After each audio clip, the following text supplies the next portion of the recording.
y es que soy historiador. Eso es crucial para comprender lo que voy a presentar a continuación, porque cuando enunciamos cualquier idea siempre es muy importante tener claro desde dónde lo estamos haciendo. Y en mi caso, las perspectivas que utilizo para interpretar la realidad tan compleja que nos rodea, pues es siempre a través de esto, a través de herramientas de historiador. No importa que sean procesos que estén vigentes hoy, que estemos viviendo todos hoy aquí, mi acercamiento siempre es desde la historia. Y entonces, en ese sentido, como yo sé que no estamos muy familiarizados con estas perspectivas, pues trato de que esta charla sea más bien eso, más que una conferencia magistral de un tipo que va a hablar de palabras raras y conceptos complejos. Más bien quiero que lo veamos así como una charla, o sea, vengo simplemente a transmitirles algunas cuantas ideas, algunas inquietudes que tengo, que podrían servirnos justo para eso, para tratar de bajar a la academia a nuestra realidad concreta, porque lo que nos interesa cuando hablamos de inclusión no es estos grandes discursos académicos que presentan los eruditos allá en las universidades, sino lo que está pasando día a día en el aula, evidentemente para los que nos dedicamos a la docencia, pero también en la sociedad, porque al final de cuentas, si hablamos de transformación de paradigmas en la atención a la diversidad, aunque lleve implícito evidentemente esta función administrativa o educativa o burocrática, como la quieran ver, el componente más importante tiene que ver con la actitud con la que nos acercamos a estos cambios de paradigma. Y entonces, partiendo de esa idea, debo decir que para historiar o historizar estos paradigmas de atención a la diversidad, un historiador pues se enfrenta con muchos problemas, con problemas muy serios, y es importante que de inicio los deje bien claros. 4 son de los que voy a hablar en este momento, muy rápido, no quiero detenerme demasiado en esto. El primero es definir el concepto de diversidad. No es cuestión nada más de buscarlo en un diccionario y ya está.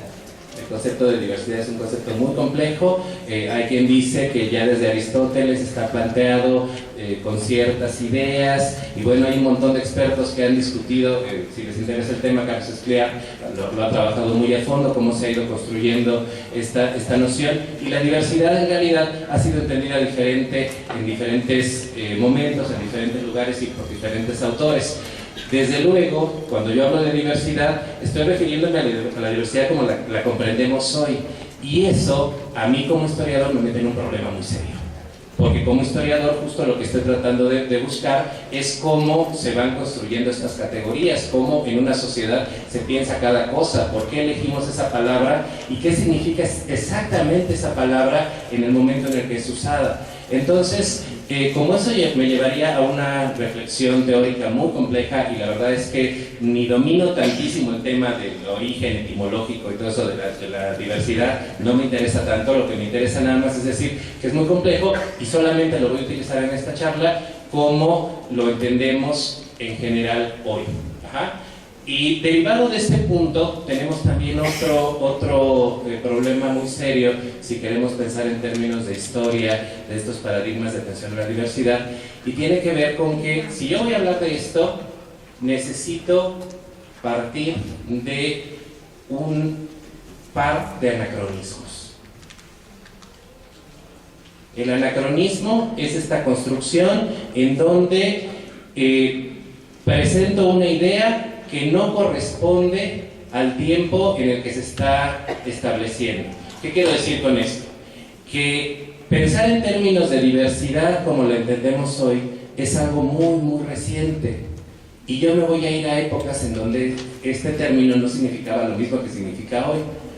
Pensar en términos de paradigma, de la atención a la diversidad, tampoco en otros momentos fue así, no se pensaba en estos términos. Esa es una construcción muy reciente que trata de buscar en el pasado algunas justificaciones para, de manera teórica y digamos abstracta, desde una construcción más propia de los sociólogos o de los filósofos que de los historiadores. A los historiadores nos interesan los casos concretos, específicamente qué hizo tal o cual individuo, tal o cual institución en este momento concreto. No nos interesan tanto las generalizaciones, pero cuando hablo de un paradigma de atención a la diversidad, estoy teniendo que remitirme a esta serie de categorías o modelos teóricos construidos desde otras disciplinas.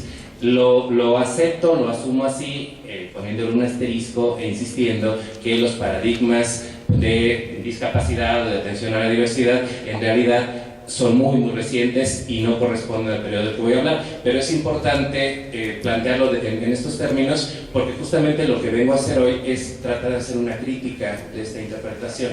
Entonces, parto de algo que todos hemos escuchado, que todos conocemos, y entonces vamos a ver si se sostiene haciendo un análisis histórico un poquito más serio.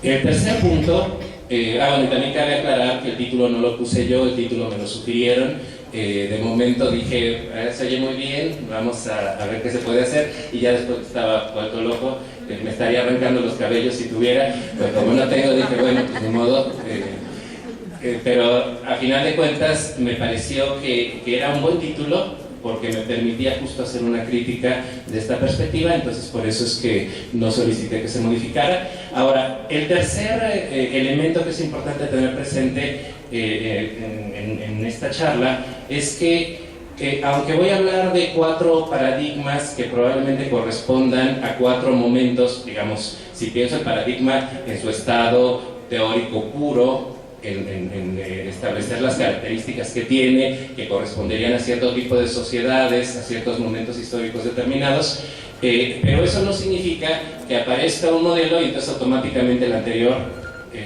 quede invalidado.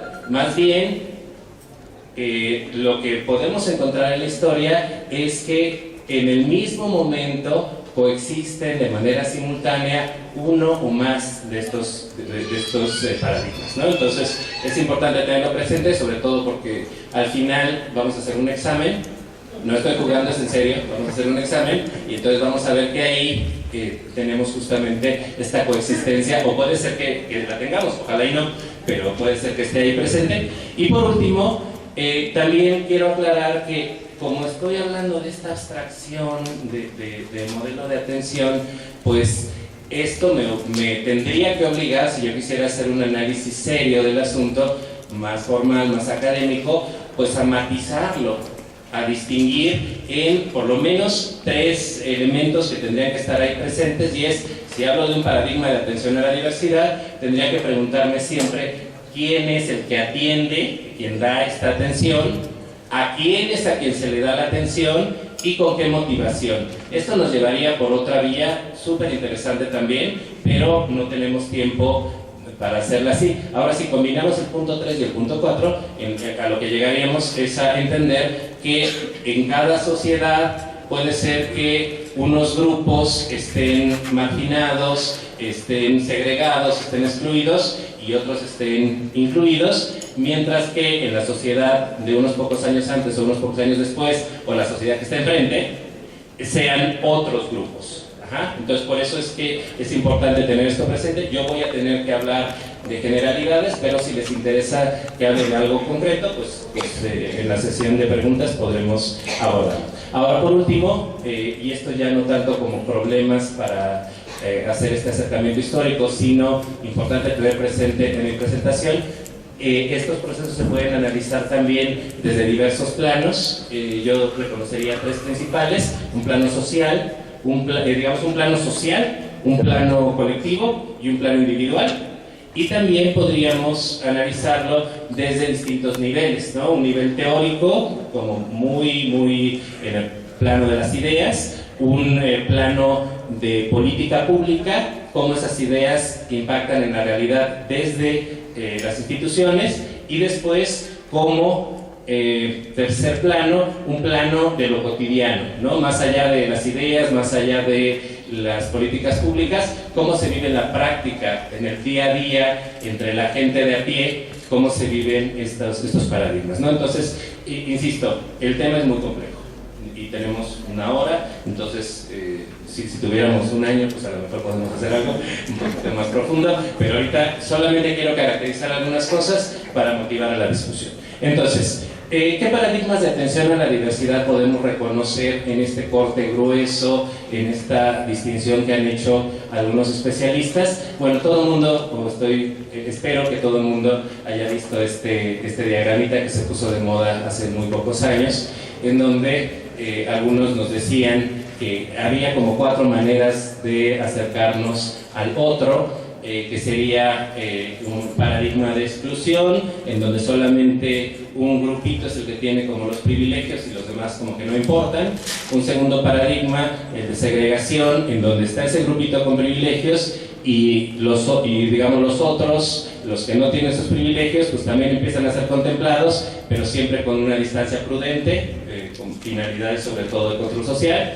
Un tercer momento en donde el paradigma se denominaría integración, en donde se encuentran en el mismo espacio estas personas segregadas en otros momentos o en otros lugares, se encuentran en el mismo espacio que este grupo de incluidos, pero sin que necesariamente participen de la misma forma y tengan como los mismos derechos y puedan interactuar libremente con los demás. Y por último, el paradigma de inclusión, en donde ya todo el mundo estaría en un plano de verdadera igualdad, ¿no? Entonces, digamos, estos serían como los 4 modelos tradicionales. Si lo viéramos desde la óptica de la discapacidad, bueno, ya se mencionó que mi especialidad tiene que ver sobre todo con trabajos con discapacidad, pero lo que voy a decir tiene que ver, igual que la inclusión, con cualquier grupo vulnerabilizado. Pero digamos, los ejemplos que voy a tomar son específicamente de los que conozco, que tienen que ver con la discapacidad, y entonces pensaríamos en que una sociedad incluyente pues abarcaría todos estos grupos, ¿no?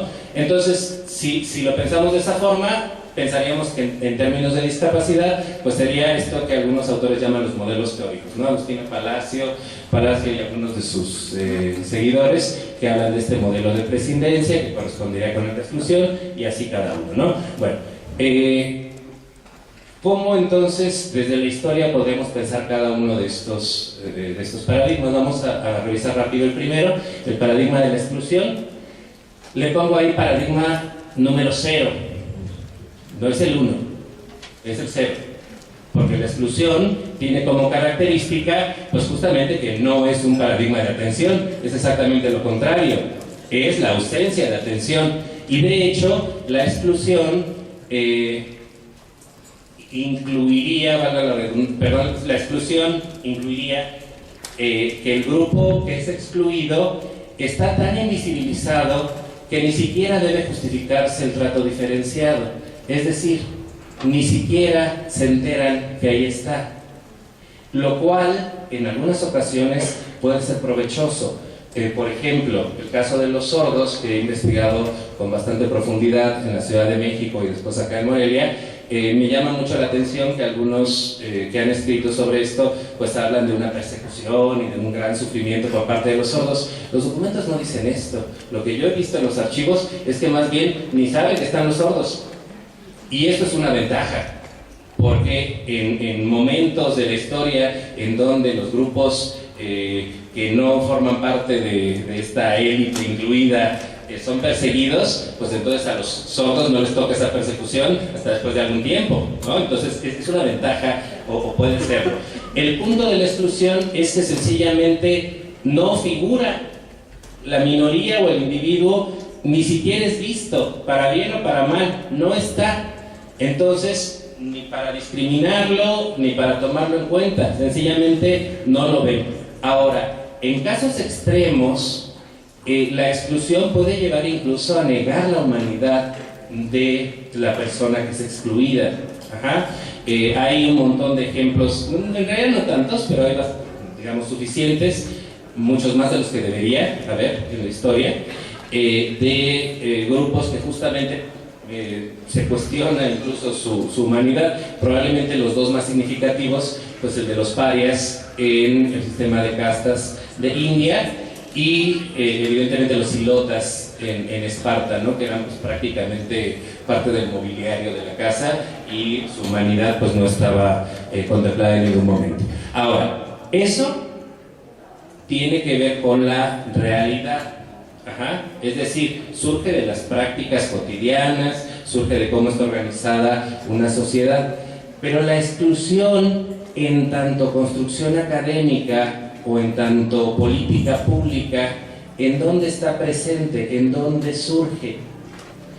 Es interesante porque incluso esta, que digamos desde estas teorías postmodernas se supone que es la más antigua y la que ha estado presente ahí hasta que a alguien se le ocurre empezar a atender a pueblos originarios o a migrantes o a comunidades con diferentes preferencias sexuales o genéricas o lo que sea.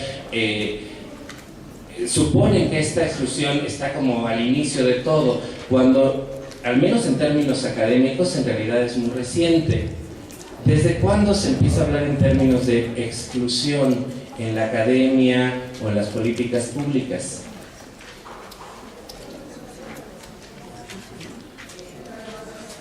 ¿6 años? ¿6 años?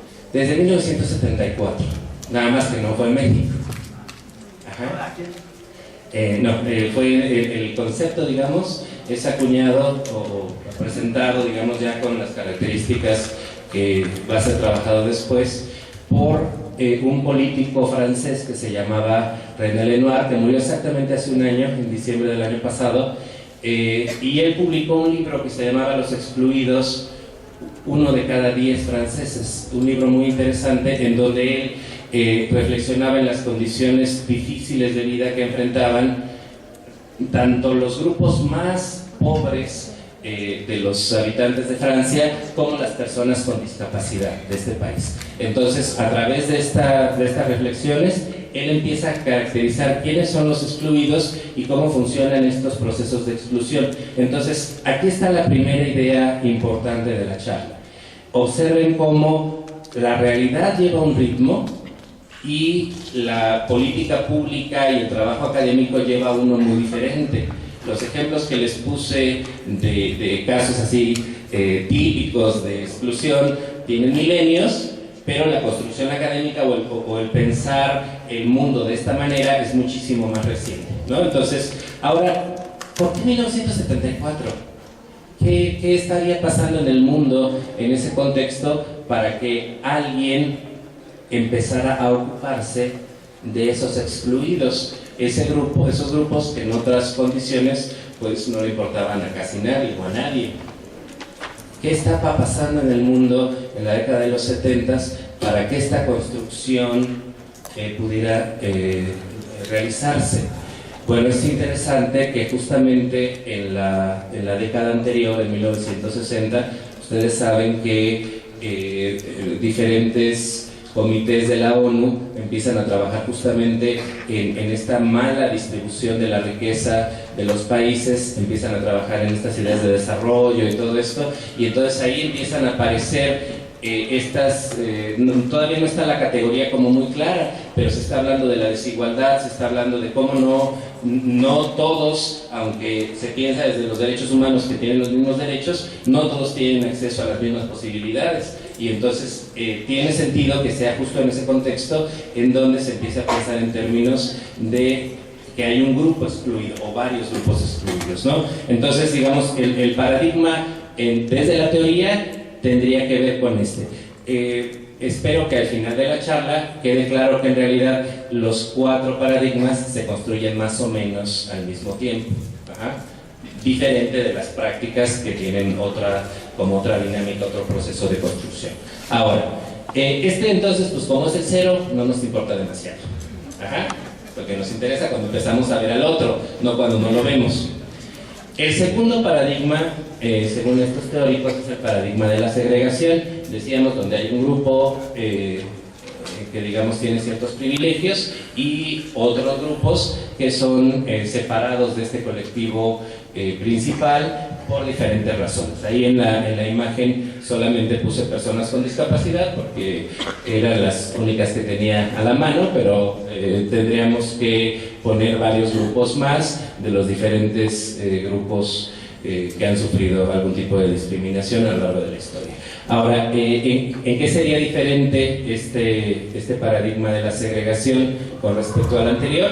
Bueno, la segregación se caracteriza por separar bajo argumentos negativos a un individuo o a un colectivo. Es decir, mientras el otro no ve, este sí ve, pero lo que ve es lo negativo.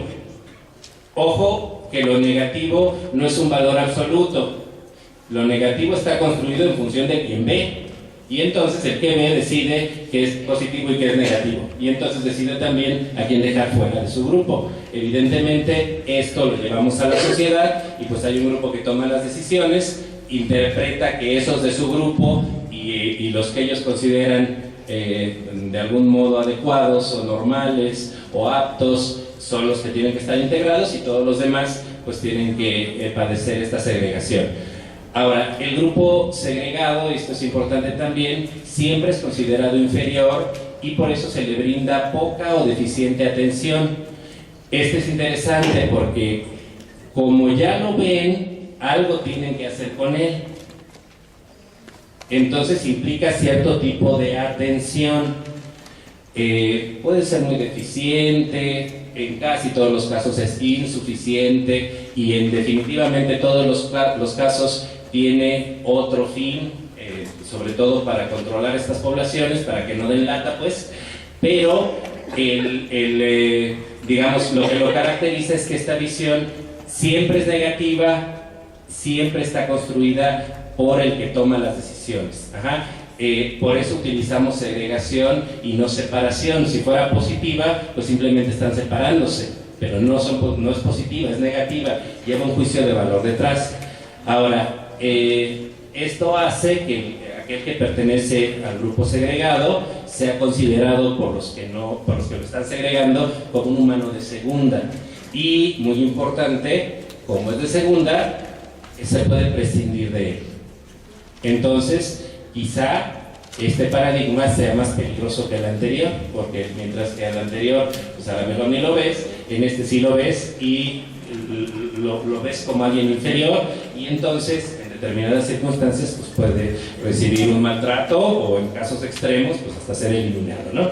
Ahora, los ejemplos históricos de segregación pues abundan, digo, no me detengo en eso, todos los conocemos, desde la parte de Sudáfrica, aquí para hablar un poco del caso mexicano, las castas en la Nueva España, las leyes de Jim Crow en Estados Unidos y la educación especial, entendida en este sentido como educación separada. Todo mi respeto para los que se dedican a la educación especial, pero en términos abstractos teóricos, el hecho de apartar a un grupito para atenderlo desde esta lógica de pues pobrecito es deficiente, no puede estar con los demás en el aula regular, ya implica segregación, ¿no? Entonces, pero insisto, estamos en el plano de las ideas, todavía muy abstracto, y entonces, ahora, aunque hay ejemplos históricos de segregación a lo largo de toda la historia, como los hay de exclusión, es interesante que ha ido cambiando con el tiempo de características, mientras que en el pasado más remoto estaba determinado sobre todo por la religión, es decir, una religión mayoritaria segregaba a los de religiones minoritarias, o a veces por el origen, ¿no? Si pertenecías a la nación conquistadora, entonces veías como inferior al de la nación conquistada. En el siglo XIX, estas ideas pretendieron dotarse de una legitimación científica. Y entonces vino un periodo en donde esta ciencia del siglo XIX trató de justificar la inferioridad en términos evolutivos. Entonces se consideraban, desde la filosofía racista por ejemplo, se consideraba que el blanco sería el ciudadano élite, y mientras más oscura fuera tu piel, pues peor estabas en la cadena evolutiva, ¿no? Bueno, esto no es del todo cierto, porque casi siempre el chino está todavía más abajo que el negro, por ejemplo, pero bueno, sería más o menos la lógica, depende de quién construya esta escalita de quién está más evolucionado y quién menos, y obviamente esto deriva de la eugenesia. Deriva en la eugenesia. Ahora, esta forma o este paradigma de atención debe interesarnos particularmente. Y de esta transformación en donde se tratan de dar argumentos científicos para justificar la segregación, nos interesa especialmente un periodo, que es el periodo justo posterior a la Primera Guerra Mundial y que va de ahí, de finales de la segunda década del siglo XX hasta finales de la Segunda Guerra Mundial. Porque ese es el periodo en donde más intensamente y digamos con peores resultados para el segregado se va a presentar este paradigma. Digamos, todos lo conocemos, pero les traigo una serie de argumentos que presentan algunos autores de la época para que todos entendamos las implicaciones y la profundidad de esta visión. Por ejemplo, en 1920, estos dos autores alemanes publicaron un libro titulado Permitir la destrucción de la vida indigna de ser vivida. En ese libro se defendía la eliminación de la gente sin valor, está en citas textuales, así es como lo presentan ellos, y que esta eliminación de gente sin valor debía ser legalizada. Desde mi lógica contemporánea, hoy, año 2018, pregunto, ¿y cuál es esa? ¿No? ¿Quién decide quién tiene valor y quién no? Ellos mismos dirán después, los autores estos autores reclamaban, y cito textualmente, la eliminación de aquellos que no tienen salvación y cuya muerte es una necesidad urgente. Sigo citando textualmente, aquellos que están por debajo del nivel de las bestias y que no tienen ni voluntad de vivir ni de morir, así como de los mentalmente muertos, que forman un cuerpo ajeno a la sociedad de los hombres y de los muertos en espíritu. Uno de sus más fuertes argumentos de este libro, de estos dos autores, se sustentaba en factores económicos, porque señalaban el despilfarro de dinero que se dedicaba para atenderlos. Yo sé que esto nos suena monstruoso hoy, claro, porque nosotros ya crecimos con el paradigma siguiente, nosotros ya crecimos en la lógica de los derechos humanos, pero no significa que esta gente sea el demonio, sean malvados, sencillamente vienen de un periodo histórico distinto al nuestro. Entonces sus valores, sus ideas, sus argumentos parten de una lógica muy distinta, de una sensibilización muy diferente de la nuestra, ¿no? Otro ejemplo, fíjense, primero lo leo y después les digo de quién es. Es toda una larga cita textual, pero este argumento me parece muy interesante. Dice: nos dedicamos a producir razas seleccionadas de caballos, cabras, cerdos y aún de ciruelas o remolachas, pero no se hace ningún esfuerzo para crear razas humanas menos defectuosas, para dar mayor vigor a sus músculos, más belleza a sus rasgos fisionómicos, más penetración a su inteligencia, más agudeza a su memoria, más energía a su carácter, para aumentar su longevidad y robustez. ¡Qué incuria más asombrosa! ¡Qué deplorable incomprensión de las cosas! ¡Qué criminal negligencia para el porvenir! ¿Quién dijo esto? Pues suena como a Hitler, ¿no? Pero ¿saben quién lo dijo? Lo dijo Charles Riquet. ¿Alguien sabe quién es? ¿Algún médico por aquí que nos puede informar? ¿No? Bueno, es uno de los médicos más relevantes de la época. Nada más ganó un premio Nobel. Ajá. Un gran filántropo de su época, no crean que era un desalmado asesino ni nada por el estilo, pero parte de la lógica de su tiempo. Y en la lógica de su tiempo, en donde lo que está vigente es esta perspectiva eugenésica, pues claro, se tiene que pensar en esos términos. Solo que la gente de esa época se le olvidaba una cosa: somos seres humanos, no remolachas.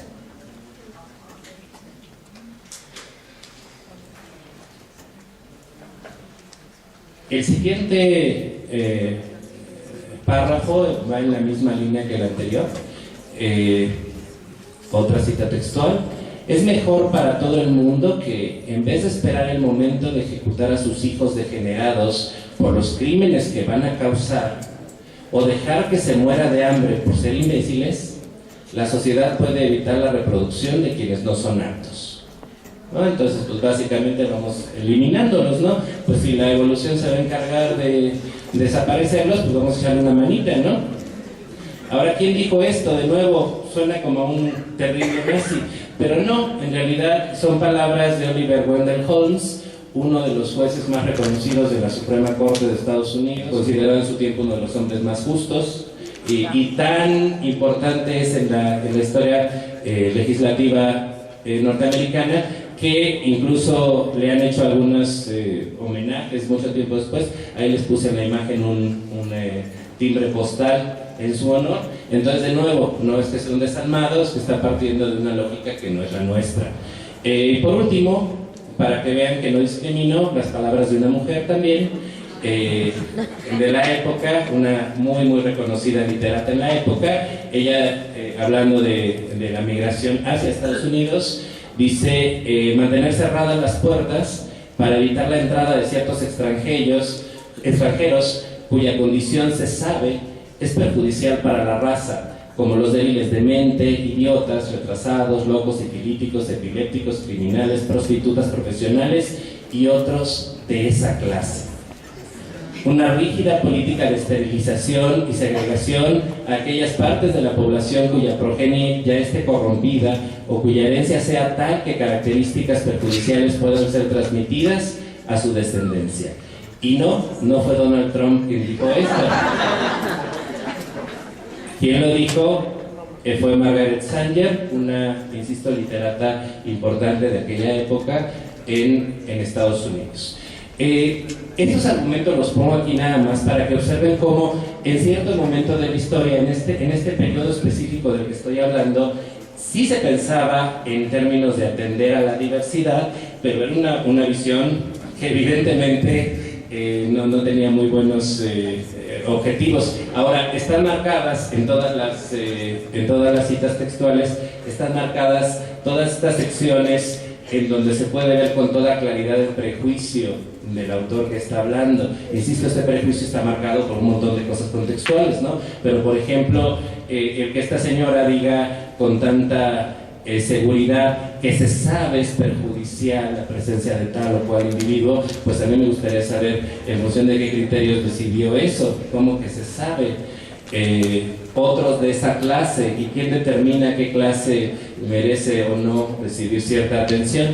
Ahora, para este colectivo en particular, para los migrantes que llegaban a Estados Unidos, la situación fue muy complicada. Por ejemplo, y ya esta es la última imagen de este tema que les traigo, es esta manifestación que tuvo lugar en Estados Unidos, en Nueva York, en 1921 aproximadamente. No está muy clara la fecha de la fotografía, porque este tipo de manifestaciones se llevaron a cabo más o menos durante 10 años, y lo que ocurría es que cuando llegaban personas de Europa del Este a tratar de vivir en Estados Unidos, llegaban y lo primero que se hacía era hacer una revisión de cómo estaban de salud, de qué características tenían, y cuando se daban cuenta el origen y que venían de estos países de Europa del Este, este grupo, si mal no recuerdo, es específicamente de polacos. Entonces, para permitirles el ingreso al país, los obligaban a desfilar con esos carteles que evidentemente estaban en inglés y ellos no entendían,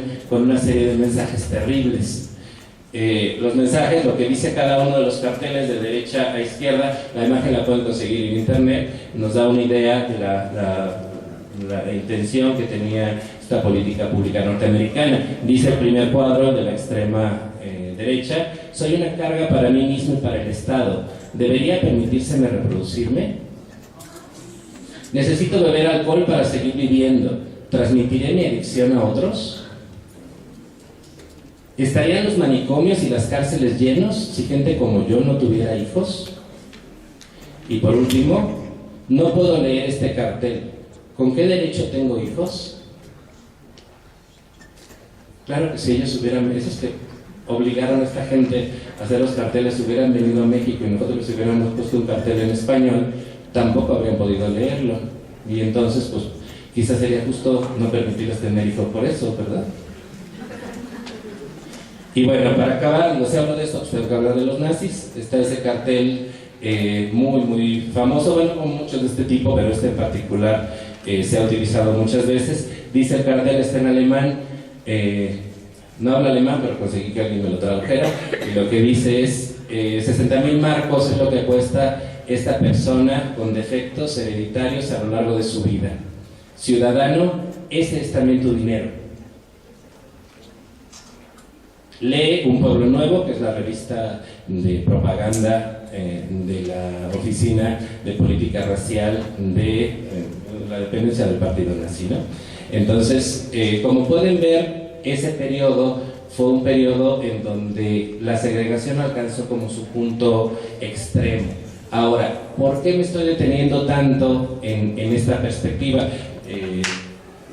No estoy tratando de para nada de generar morbo ni nada por el estilo, sino sencillamente porque esta política y esta ideología que fue muy popular en cierto periodo de la historia tenía una lógica que para nosotros es claramente defectuosa, es muy evidente en dónde está el problema, pero para ellos, para casi nadie, hubo muy pocas voces que se manifestaron en contra de estas ideologías. No estaba dentro como de su universo, y ese problema fundamental es que al final todos en algún momento podríamos ocupar esa posición de minoría segregada. Entonces, claro, si te pones en los zapatos del que está siendo segregado, pues podría a lo mejor cambiar un poquito tu opinión del asunto, ¿no? Que es un poco lo que hablamos cuando hablamos de personas con discapacidad, ¿no? Pensando siempre en, pues es que él no puede hacer eso. Nada nos garantiza que nosotros no adquiramos una discapacidad en algún momento de nuestra vida, pero incluso si eso no fuera así, en algún momento dependimos de otros cuando éramos bebés, y si llegamos a vivir lo suficiente también dependeremos de otros. Pero incluso cuando estoy enfermo, cuando me rompí un brazo, cuando un montón de condiciones, incluso cuando llego a la mesa a comer, sí, exactamente, embarazadas también. Cuando llego a comer a la mesa, yo no casé mi comida, ¿verdad? Ustedes sí, ustedes la sembraron, ustedes se dedicaron a ir a cazar ese bistec que tan rico no sabe. No, es decir, todos dependemos de todos, hasta los que consideramos de élite y los más humildes, todos dependemos de todos, y esa era la idea que no era percibida por este grupo. Ahora, es importante, insisto, esto ya lo dije, pero lo subrayo porque es muy importante, comprender que ninguno de estos autores o era malvado o era ignorante. Todos ellos es de la gente más brillante de su época, pero llegaban a esas conclusiones por los valores y las ideas que su tiempo les permitía tener en cuenta. Ahora, ¿cómo cambió esto? ¿Por qué tanto énfasis en esta perspectiva? Porque justamente cuando termina la Segunda Guerra Mundial, la gente empieza a darse cuenta de esto, empieza a darse cuenta de todo lo terrible que se generó por tener esta perspectiva segregadora, y entonces se avanzó a la tercera perspectiva, que es la perspectiva de integración. Y en esta perspectiva entonces lo que se busca es incorporar esos grupos antes segregados dentro de la misma, digamos, del mismo colectivo que antes los segregaba. Sin embargo, por tratarse de un paradigma, digamos, de transición, pues no consigue desarrollar los elementos como tan a profundidad. Entonces la integración la podríamos entender con este objetivo de incorporar a los individuos y colectivos segregados al resto de la sociedad. Es importante no perder de vista que se trata de un paradigma que se implementa de manera vertical, es decir, la autoridad está señalando cómo tiene que hacerse esta integración, y básicamente es como una respuesta a los excesos de la segregación, ¿no? A pesar de esto, los alcances que tuvo en realidad fueron limitados. Todos los que se dedican a la educación aquí, que supongo que son la mayoría o casi todos, digamos que su manifestación más evidente fue el principio de normalización en los países escandinavos o el movimiento de integración en Estados Unidos, ¿no? Todos estos intentos de hacer que las personas, sobre todo con discapacidad intelectual, pudieran estar en los mismos espacios escolares que aquellos que no tenían esta discapacidad. ¿Cuál es el origen de de esta nueva perspectiva? Bueno, todos lo conocemos, Niels van Mikkelsen, que en Dinamarca formuló este concepto que denominamos principio de normalización, que básicamente lo que pretendía pues era que cualquier persona no importa la discapacidad mental que tuviera, pudiera llevar una trayectoria de vida lo más parecida posible a la de cualquier otra persona. Entonces, a esto es a lo que él llama el principio de normalización, y de esa manera él va a argumentar que los espacios segregados pues no permitían la verdadera integración, porque el argumento anterior era: los separamos porque no pueden, por ejemplo, cubrir el currículo regular, pero con el tiempo y con estas clases especiales conseguirán hacerlo. Pero lo que hacían en realidad es guardar a estas personas en una escuela 10, 15, 20 años, y cuando estaban de esta institución pues no tenían los elementos para poder verdaderamente incorporarse a la sociedad. Entonces el éxito de este sistema segregado pues no había sido el esperado. De esa manera que Van Michelsen propone hacer esta modificación y entonces incorporar a estos niños deficientes mentales, como se denominaban entonces, en las aulas regulares. Ahora, otro muy importante personaje en este proceso pues es Ben Nierke. Él tiene a su cargo, o tenía a su cargo en esa época, la Asociación Sueca para Niños Deficientes Mentales, y él va a ser quien defina como más claramente este principio de normalización. Para él el principio de normalización tenía dos sentidos. Por un lado, y lo cito textualmente, poner al alcance de las personas con deficiencia mental aquellos medios que normalicen su existencia y su forma de vida en su contexto más próximo.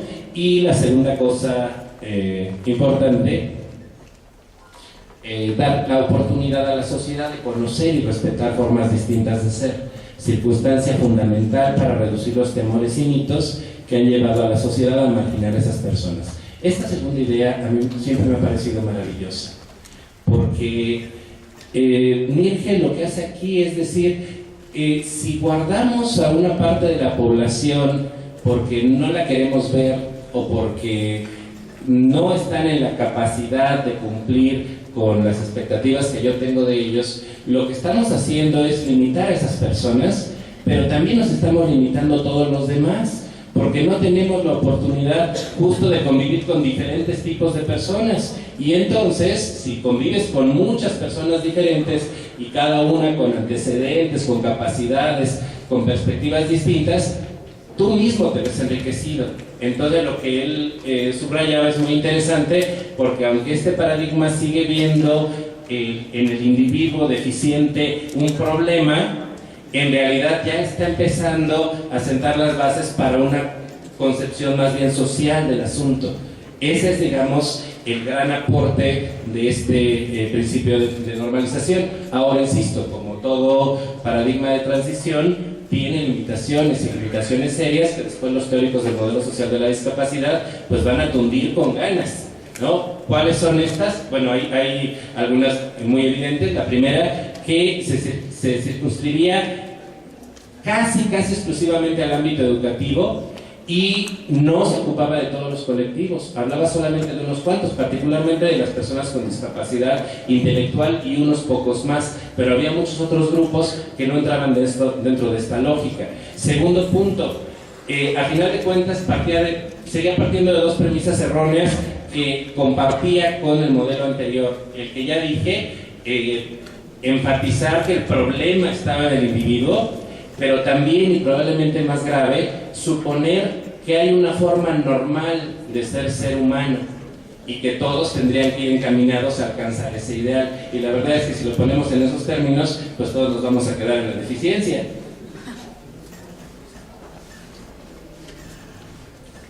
Ahora, es interesante también que en esta época se pone muy de moda este término de la tolerancia. No hay que tolerar al diferente, al deficiente. Y esto también es una interpretación errónea de las cosas, dado que no se está destacando en ningún momento una igualdad o un derecho de la persona, sino que, dicho coloquialmente, como diríamos en México, pues le damos chance, ¿no? Al pobrecito pues está bien jodido, pues le doy chance y lo tolero. Esa no es la perspectiva. La perspectiva correcta pues, es que sabe que tiene derechos, los mismos derechos que cualquier otro, y entonces tendría que enfrentarse a una situación de igualdad de oportunidades. Ahora, eso evidentemente, estas críticas y otras más, van a llevar a la sustitución de este paradigma inclusivo por, integrador por el paradigma inclusivo. Y antes de pasar a me gustaría contar una anécdota personal, y es de verdad muy interesante, me parece, porque yo este año estoy cumpliendo 20 años de trabajar con estos temas, y apenas hace como 3 o 4 años que me puse a investigar el origen de los grupos integrados, caí en cuenta de una cosa. Yo estudié la primaria en una escuela que tenía un grupo integrado de sordos. ¿Y saben cuántas veces interactué con ellos? Nunca. Por eso es que no me acordaba de eso. Hasta que estuve leyendo sobre cómo habían sido y cuándo fueron, y encontré el nombre de mi escuela primaria, dije, ¡ay, sí es cierto! Estaban estos niños ahí en el salón de la esquinita, pero como no salían al recreo con nosotros, y como la única vez que estuvimos en contacto fue la vez que el bully mayor de mi generación fue y le robó el sándwich a uno, y entonces el niño sordo lo acusó con la maestra, y entonces el bully en represalia fue y le pegó y se hizo un morlote en la escuela. Fue la única vez que tuvimos interacción con ellos. Pero fíjense lo interesante del asunto. Se supone, algunos que me presentan dicen que soy un experto en esto, y yo mismo no me había dado cuenta que había sido partícipe de ese proceso, y había sido testigo presencial, directo, nadie me lo contó, de cómo este proceso no funcionó, cómo la integración no era suficiente. Meterlos a todos en el mismo costal no garantiza que haya la interacción que es indispensable para que se genere la verdadera inclusión. Entonces, evidentemente, como esto estaba fracasando en todas partes, se generó el cuarto paradigma de inclusión, en donde, digamos, el objetivo es garantizar la plena participación en igualdad de condiciones de todas y de todos. Tiene su origen directo, y fíjense que esto es también muy interesante, porque no es que uno vaya detrás de otro y vayan así como trenecito, sino que los procesos se van entrecruzando. Tiene un origen teórico en un momento previo, en la Declaración de los Derechos Humanos de 1948, pero su teorización se realizó más reciente, en vista del fracaso del paradigma anterior, pero también porque las propias personas con discapacidad y otros colectivos empezaron a exigir estos derechos, y entonces vino una renovación de las ideas que había en torno al trato de estos grupos marginados, discriminados, etc. Ahora, ¿cuáles son sus manifestaciones históricas?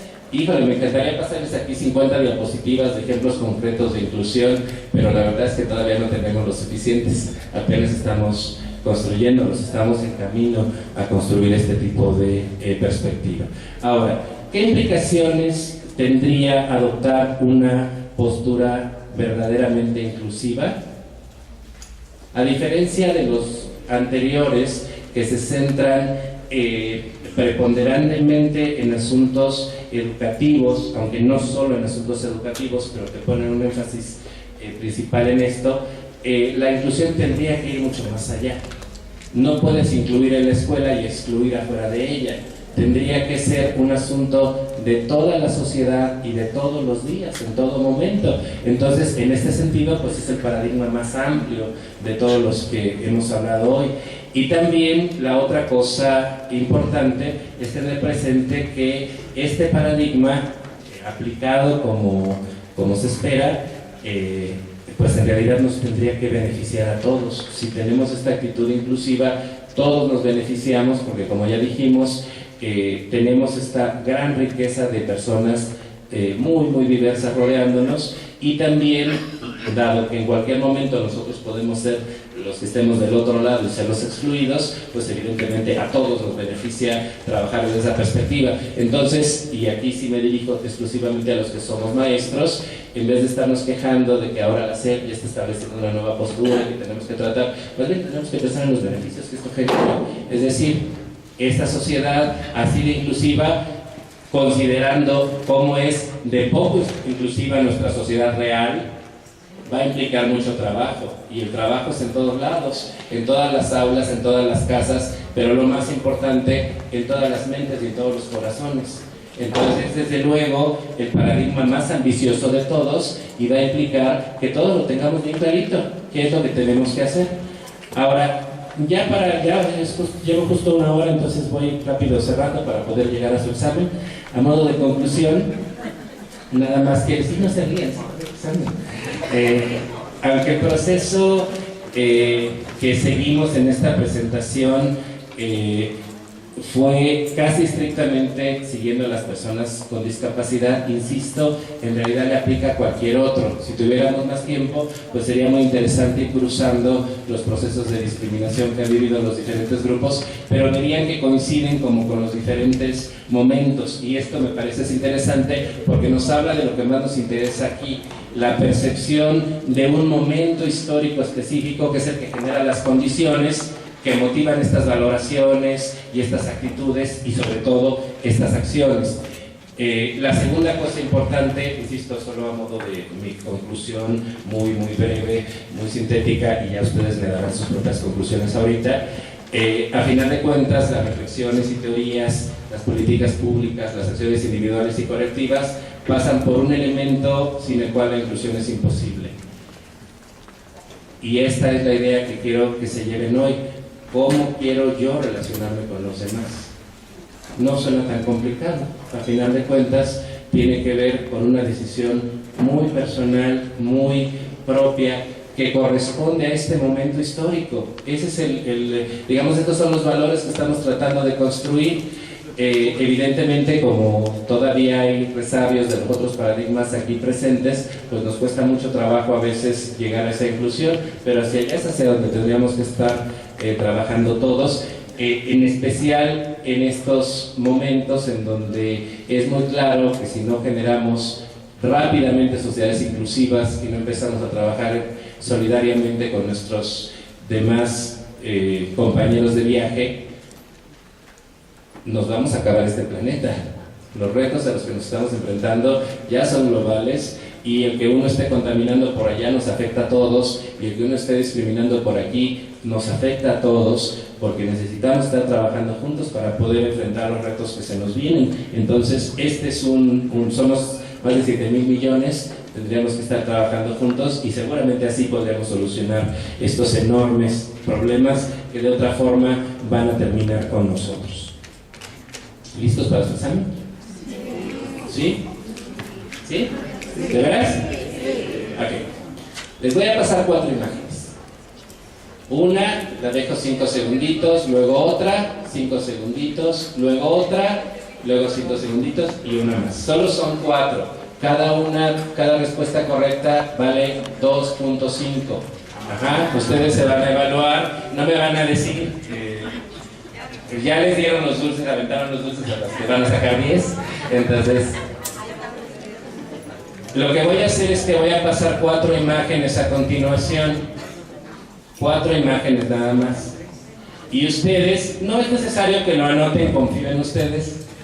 En su mente van a pensar, ¿qué están viendo ahí? Eso es todo lo que necesito. ¿Qué están viendo ahí?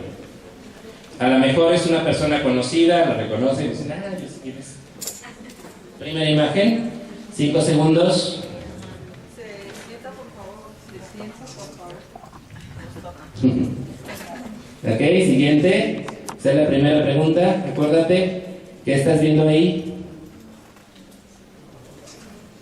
Segunda imagen, 5 segundos. ¿Qué estás viendo ahí? Tercera imagen.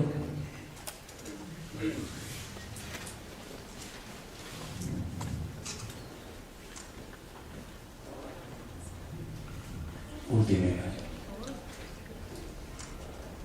Un caso muy conocido, seguramente escucharon de las noticias.